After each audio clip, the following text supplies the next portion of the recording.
0,030. Di tengah lanskap ekonomi global yang terus berubah, sebuah narasi baru sedang ditulis di koridor kekuasaan Washington. Ini bukan sekadar manuver fiskal biasa, melainkan sebuah strategi ambisius yang dirancang untuk memperkuat fondasi mata uang yang paling dominan di dunia, dolar Amerika Serikat. Melalui serangkaian kebijakan yang terkalibrasi dengan cermat, Amerika Serikat berupaya menegaskan kembali supremasinya, memastikan bahwa dolar tetap menjadi jangkar bagi stabilitas keuangan global. Ini adalah kisah tentang bagaimana sebuah negara adidaya menggunakan instrumen ekonomi untuk mempertahankan posisinya di puncak panggung dunia. 0,30 menit sampai 1. Selama beberapa dekade terakhir, ekonomi Amerika Serikat menghadapi tantangan yang kompleks. Defisit perdagangan yang terus melebar telah menjadi duri dalam daging, mencerminkan ketergantungan yang signifikan pada barang-barang impor dan pergeseran basis industri ke luar negeri. Pabrik-pabrik yang dulu menjadi tulang punggung ekonomi domestik kini menghadapi persaingan ketat dari pusat-pusat manufaktur global.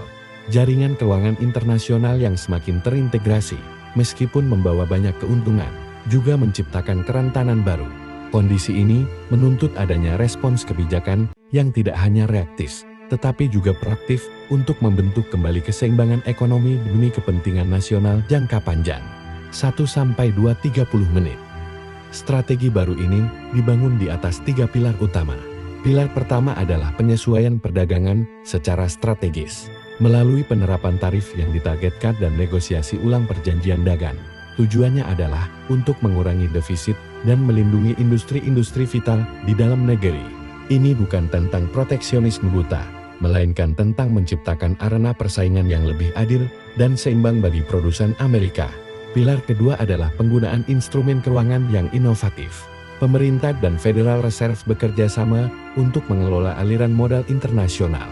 Dengan mengatur insentif bagi investasi asing dan domestik, mereka berupaya menjaga stabilitas nilai tukar dolar dan mencegah volatilitas yang merugikan. Langkah ini dirancang untuk memastikan bahwa modal global terus mengalir ke aset berbasis dolar, yang secara inheren memperkuat permintaan terhadap mata uang tersebut. Pilar ketiga, yang mungkin paling transformatif, adalah pemberian insentif masif untuk industri domestik. Melalui kredit pajak, subsidi penelitian dan pengembangan, serta investasi infrastruktur, pemerintah mendorong perusahaan untuk memindahkan kembali rantai pasok mereka ke Amerika Serikat. Kebijakan ini tidak hanya bertujuan untuk menciptakan lapangan kerja, tetapi juga untuk mengurangi ketergantungan pada pemasok asing dalam sektor-sektor kritis seperti semikonduktor, energi terbarukan, dan farmasi. 2-30 menit sampai 3-30 menit. Dampak dari kebijakan ini terasa di seluruh penjuru dunia. Mitra dagang utama seperti Tiongkok dan Uni Eropa harus beradaptasi dengan realitas perdagangan yang baru, yang mungkin memicu negosiasi dan penyesuaian rantai pasok global.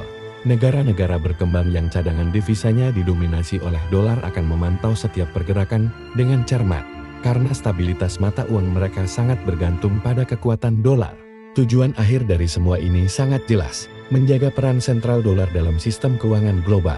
Dengan memastikan bahwa sebagian besar perdagangan internasional, pinjaman lintas batas, dan cadangan devisa tetap dalam denominasi dolar, Amerika Serikat secara efektif mempertahankan pengaruh ekonominya yang tak tertandingi.